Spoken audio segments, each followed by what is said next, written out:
Hello friend, আজকে বাগান থেকে কতগুলো লাল শাক তুলেছি। তো এই লাল শাকগুলো অনেক দিন আগেই হয়েছিল, তো আজকে অনেকগুলো তুলে নিয়েছি বাগান থেকে। তো দেখো আমি কাটতে বসে গেছি। চলো আমি কীভাবে লাল শাক রান্না করবো তোমাকে দেখিয়ে দেবো।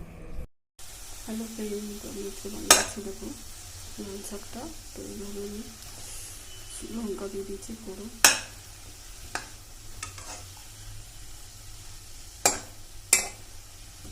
তো এবার একটু ঢাকা দিয়ে দেবো।